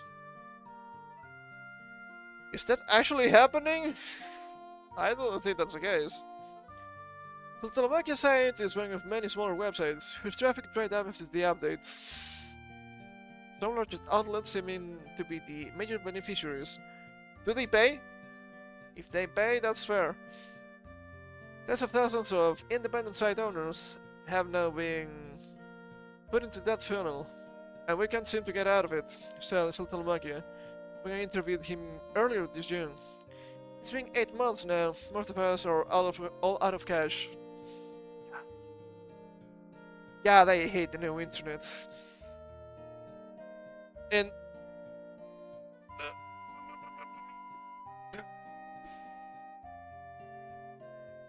they just have a lot of, let's say, obstacles, I guess, for smaller creators. Not talking about YouTube necessarily, right? Let's say small websites. You are not paying enough. You know what? You're small and you say stuff we don't like. Maybe that's actually a bad idea. So on and so forth. It's probably just kind of a normal website this guy has, okay?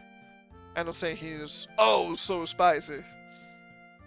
Who knows? Who knows, really? But you see how everything in the internet nowadays is oh so corporativistic. I hate that. Since the update, traffic to Richard is down 90% according to Google search results performance data given to CNET by Saltalmakia. He's had to lay off his entire staff, except editor-in-chief Sebastian Santa Barbara. As of October, Richard traffic remains a fraction of what it was. Saltalmakia is pouring in his own cash to keep Richard afloat. It doesn't help that he has recently added death to his resume, and is now having to juggle a diminishing financial situation and a newborn baby. I mean, I don't think you should add that. I think they're just being cheeky, right? They're just being cheeky. He's a dad now, so working and having a baby, sure, it's hard, come on, it's obvious. I hope he didn't actually add that to his actual resume, okay? Don't do that, that's a bad idea.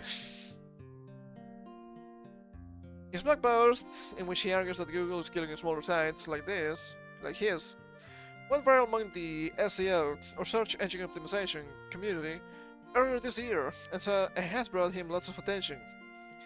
He has received a barrage of similarly random tips from SEO experts. Oh god, the SEO experts. Something I also hate. Sure, I understand the SEO being something important. Also, you need a little bit of substance, you know? Just a little bit, for once. I don't know who to believe, so Saltalmakia. What a strange name. And that's the issue of getting these audits and listening to the SEO industry. Because nobody knows what's going on. Yes. Yes, you can also see that on YouTube. A lot of Jones been like, oh, you have to do this to be successful on YouTube. I'm like, sure. Why are you not successful though? So strange. Google currently controls over 26% of the global internet search market. Not a monopoly, by the way. And as a result, its own content on most websites gets discovered. Sad but true. Unfortunately, there are bad actors always trying to elbow their way up to the top of Google search. using underhanded tactics meant to exploit the site signals. Yes. Also pay. And there's the constant back and forth between Google search engineers issuing updates and spam sites looking to find workarounds. The prevalence of players trying to optimize for Google search has led to a degradation in quality results. According to a study by German researchers, I truly believe that. Just because it's my own experience. This means more time spent women through websites trying to find good information online.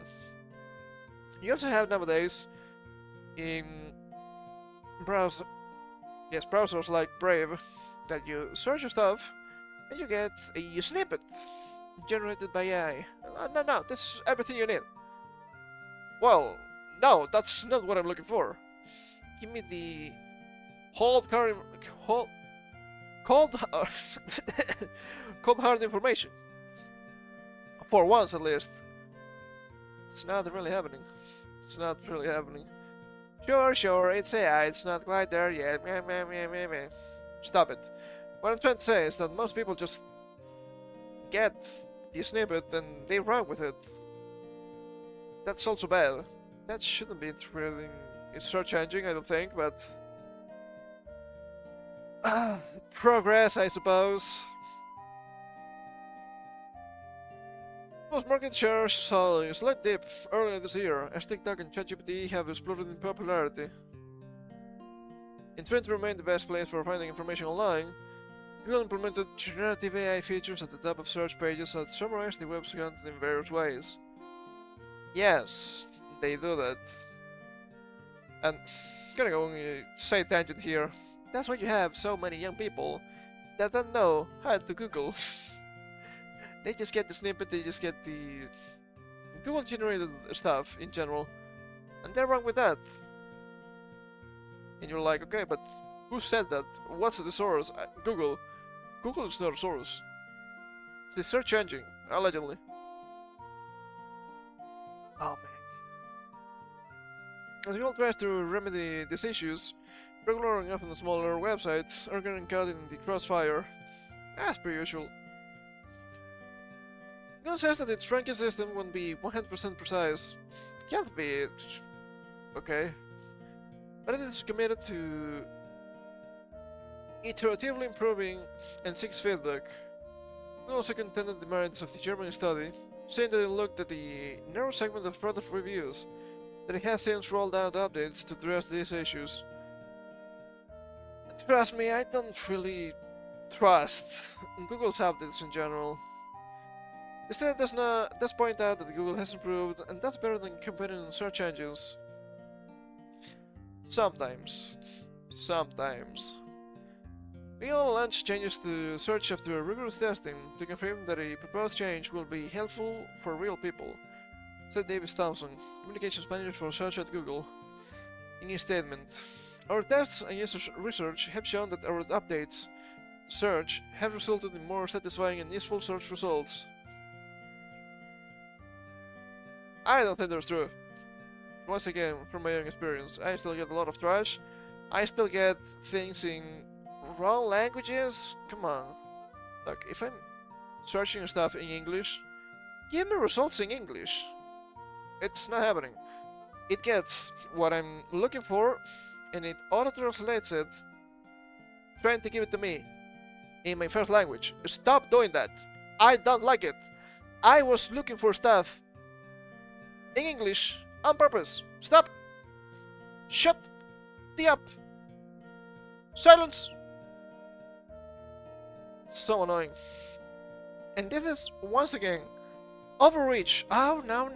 The users are stupid, so we have to spoon feed them. Shut up. I'm not stupid. Only slightly.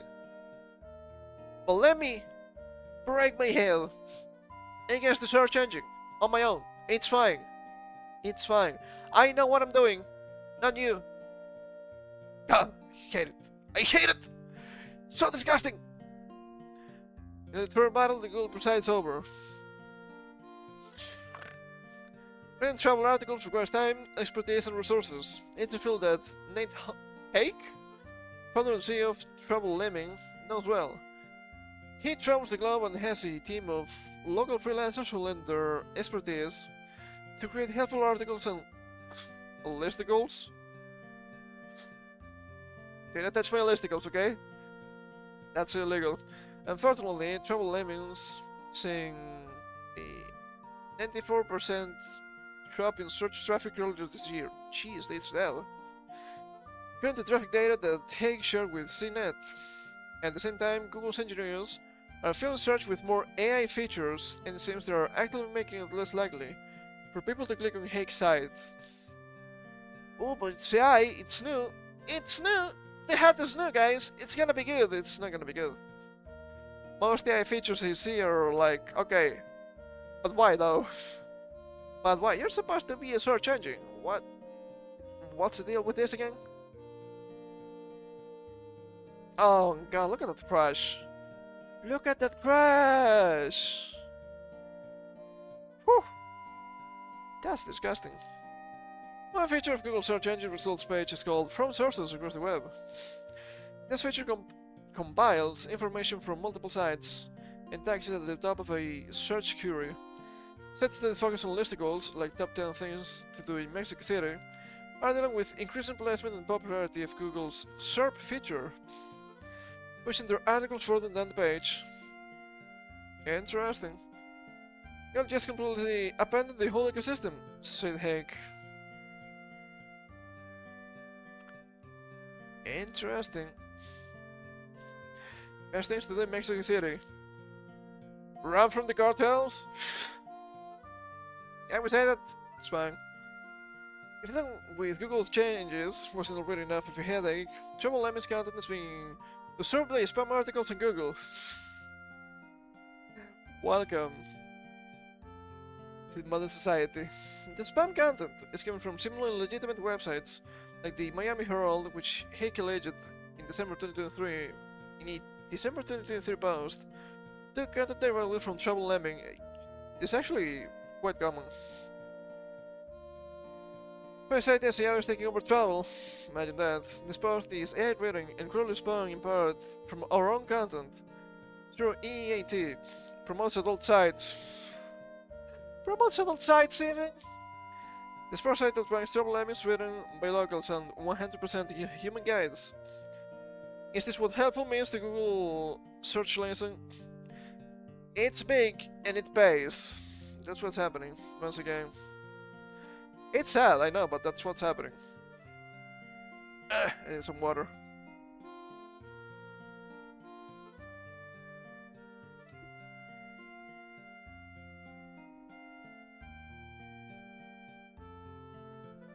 Site reputation abuse, colloquially known as pro-site SEO, is the practice of using the domain authority of more credible sites to rank certain products or sites higher in search.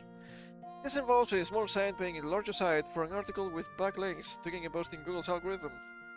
It's a practice Google cracked down on last month.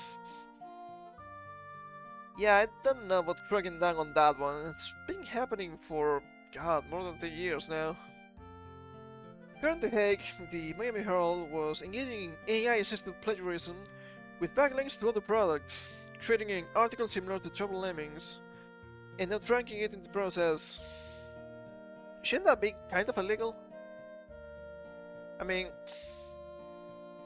if you have AI-assisted plagiarism, shouldn't you announce that you're using AI? Isn't that something that's probably not codified, actually? Maybe it should be. Maybe it should be.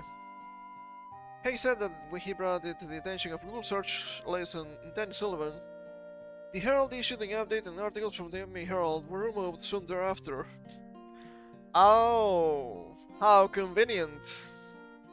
Even then, those 4 forward articles were still ranking Trouble Lemmings, much to Hague's dismay.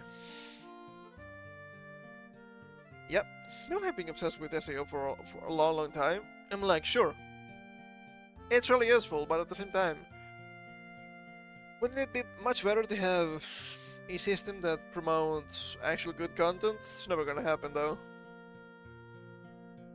The Miami Herald didn't reply to multiple requests for comment. I wonder why. Hague feels he isn't just meddling pro-site SEO, but also AI-assisted spam sites Taking up online traffic at the expense of content made by real people. Yes. Yes.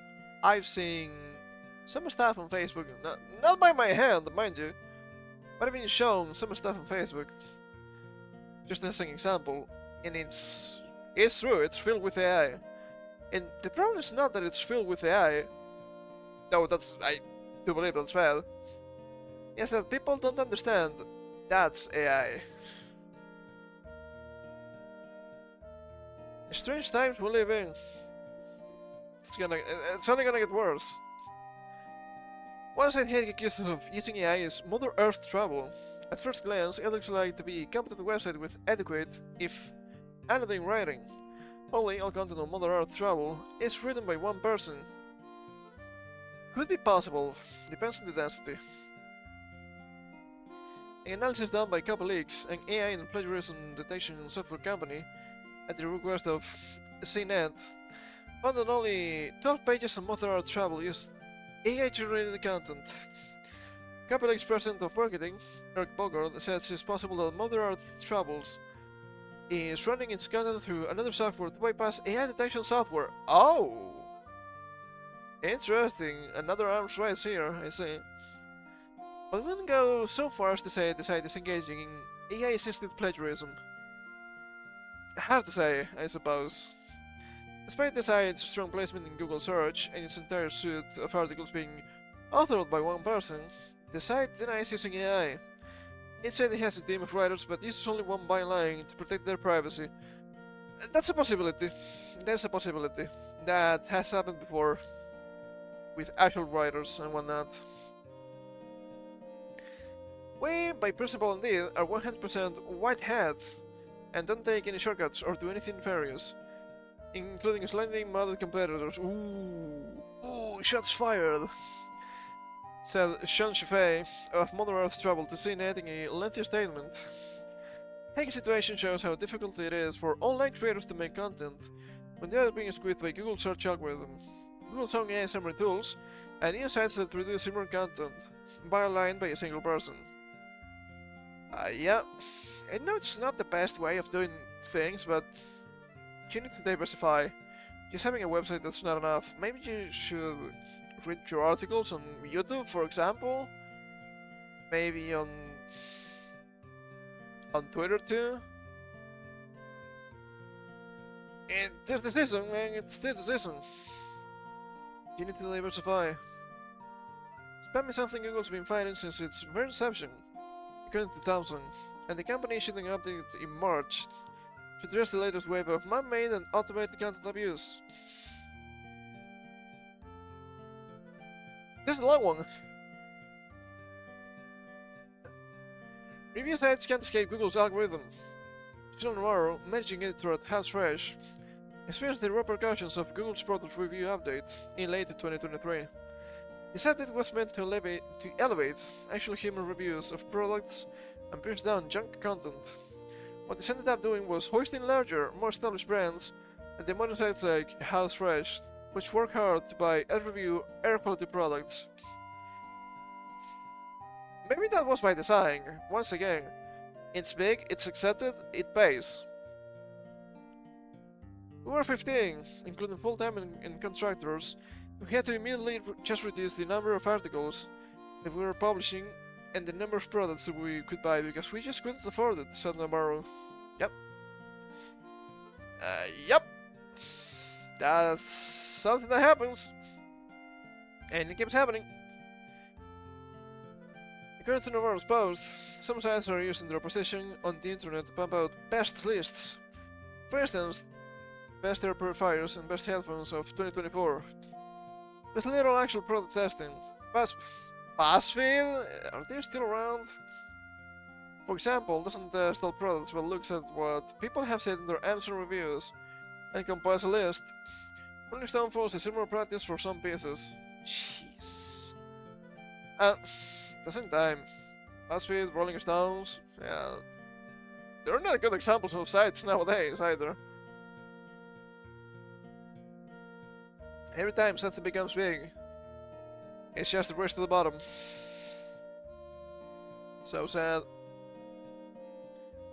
Because these are very big authoritative sites in the SEO space, they get run really well.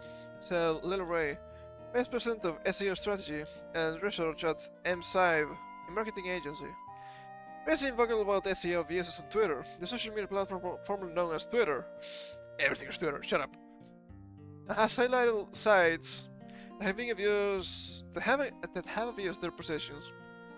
Promises the best CBD gummies of 2024. They're literally going to be ranked #1 above a dispensary website, right? That's what people have a lot of issues with it. Yes, that makes sense, but once again, it's this obsession with... what was the term?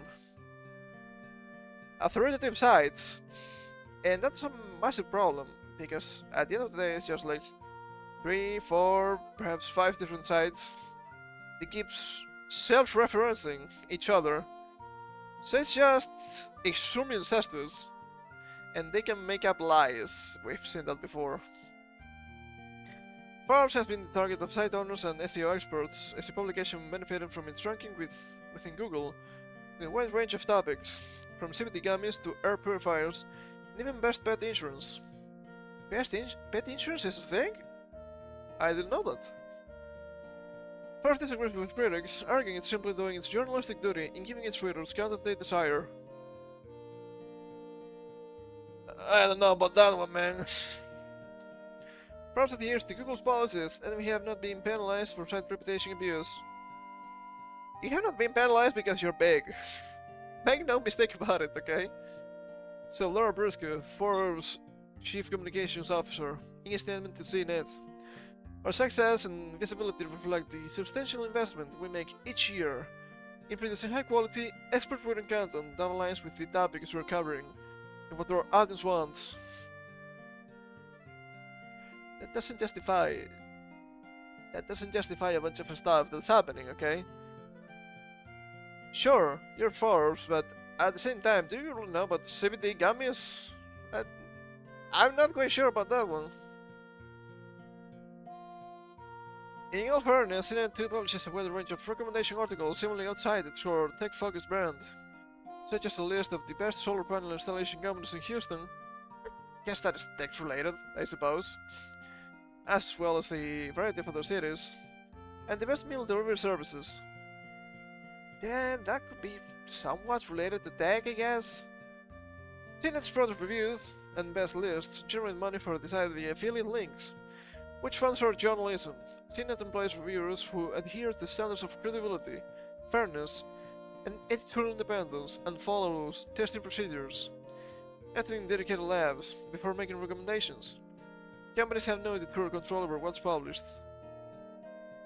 I don't think that was the point they were trying to make, though, but sure.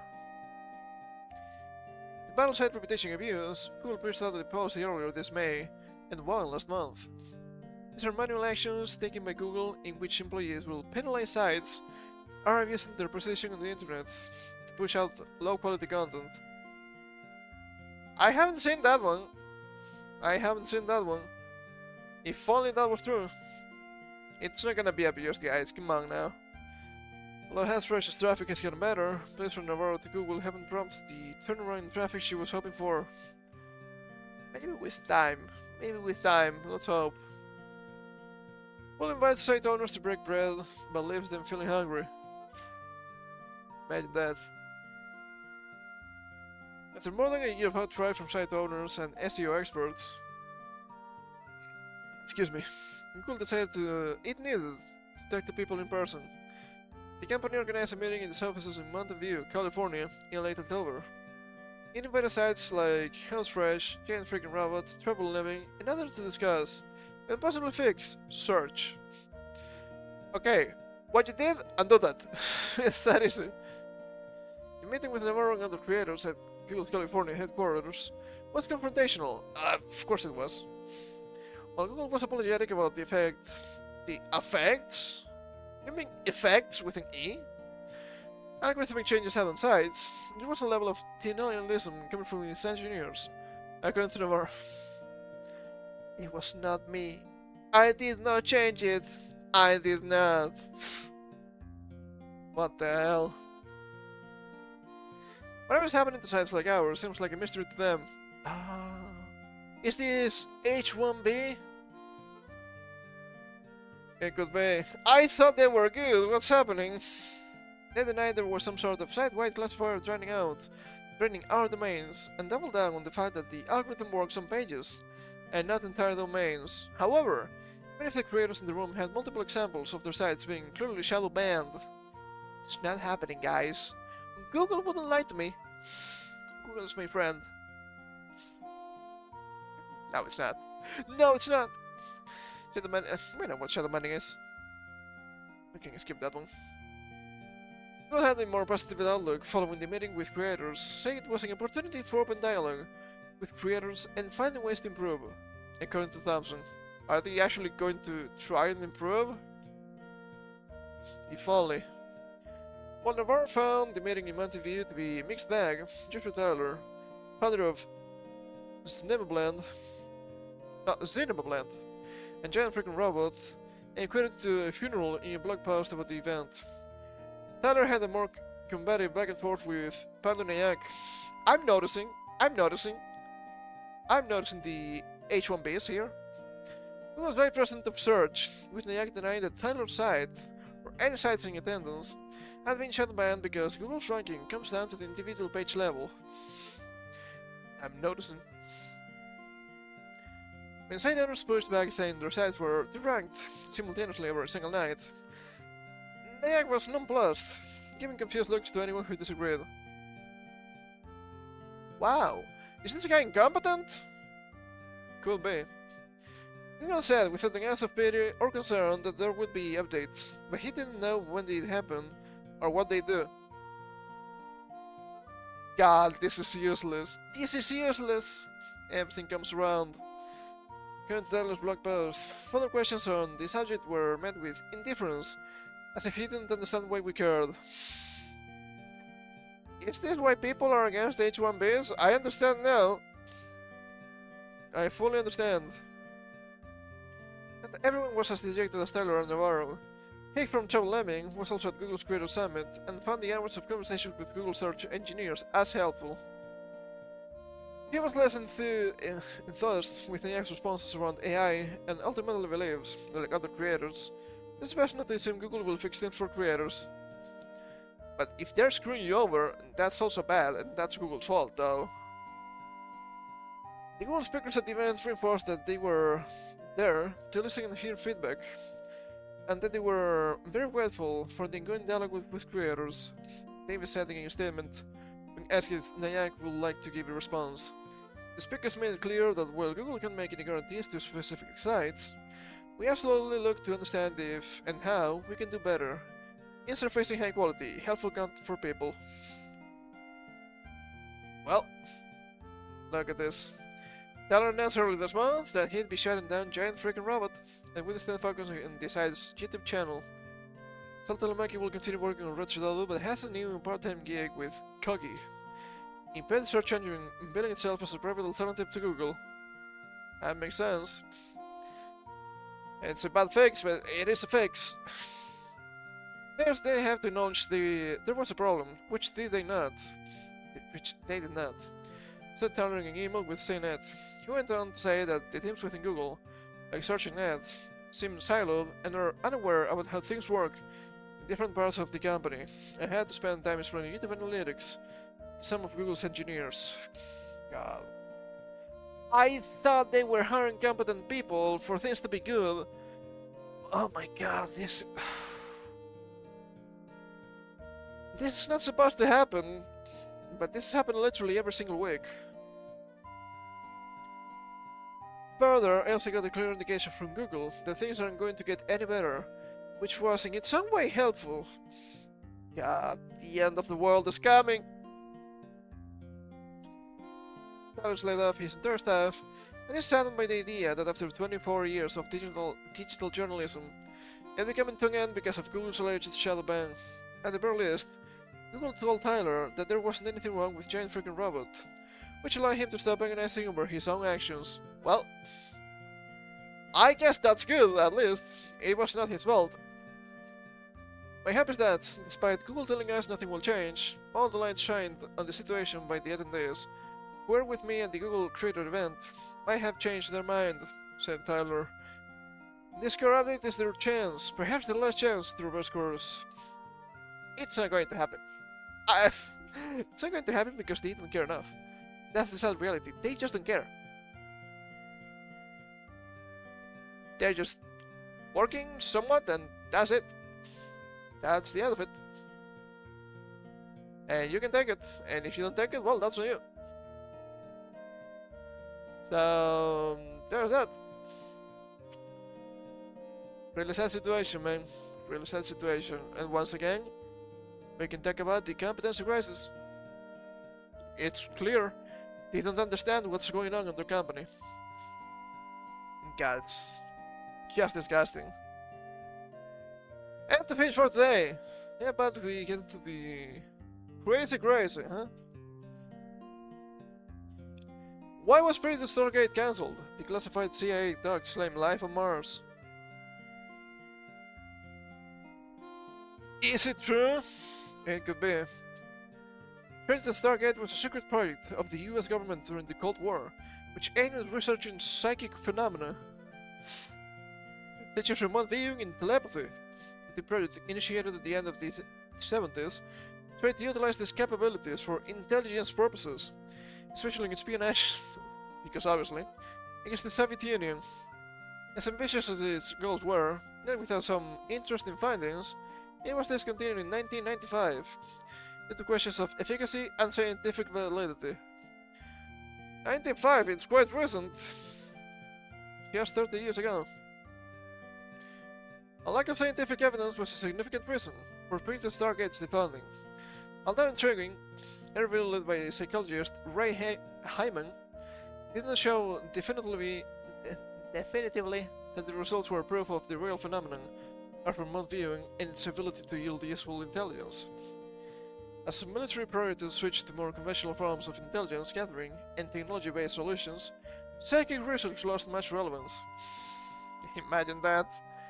Most of the Stargate techniques were not practical in any realistic way in modern military utilization, upon its takeover by the Defense Intelligence Agency, DIA, in the 80s.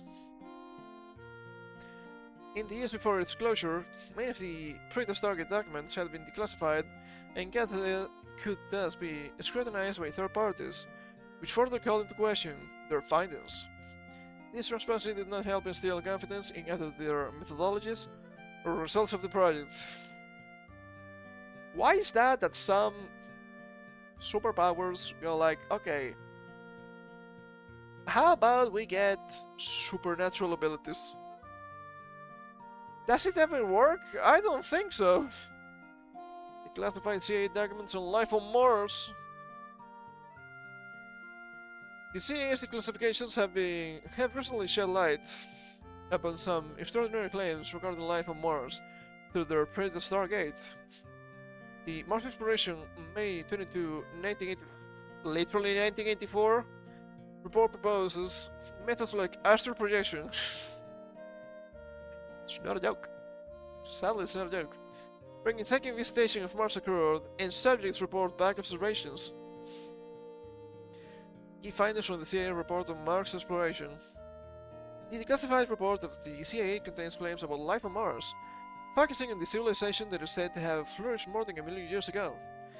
The results are based on a remote view session conducted by one of the most well-known persons in the field of psychic phenomena, Joe Eagle?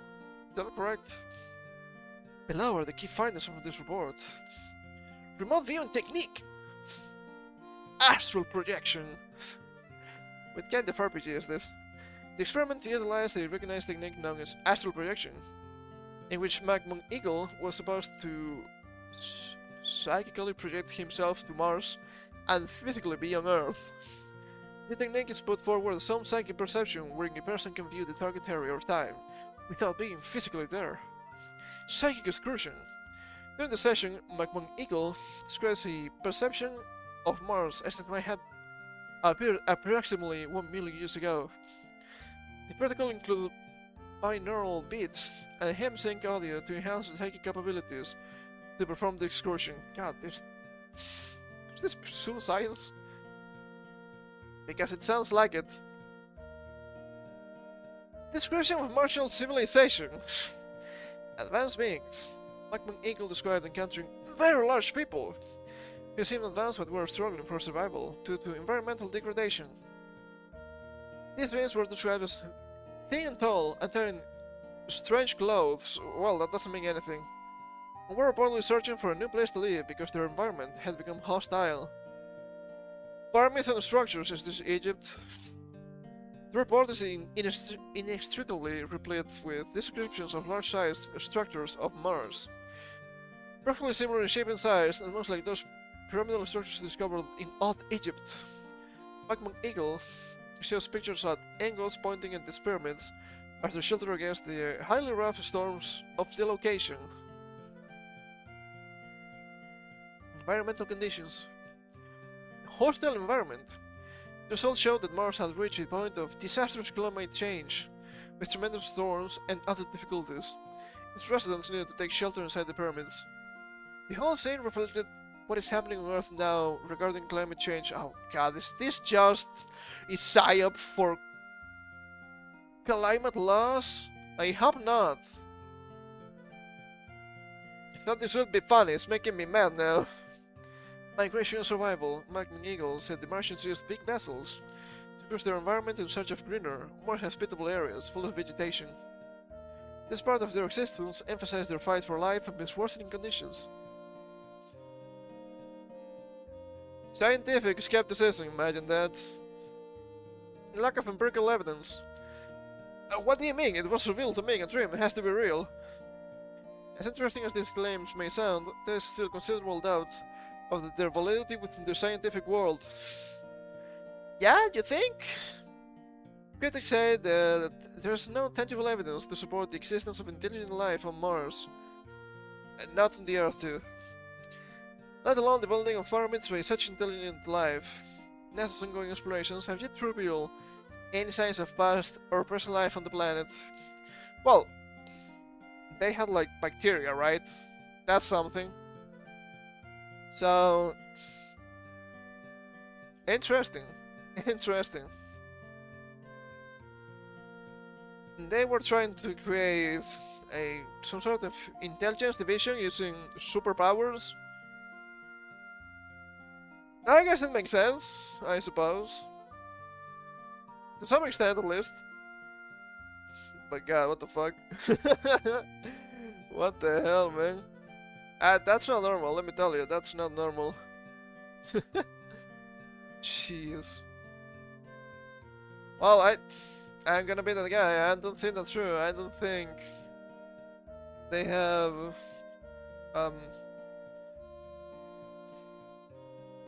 I don't think they will, you know,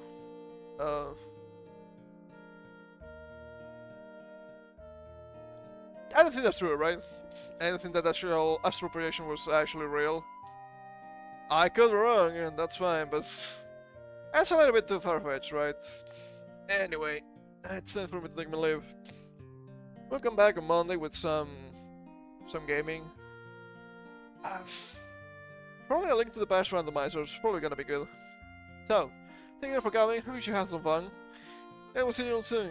Until then, you know the rules. Take care.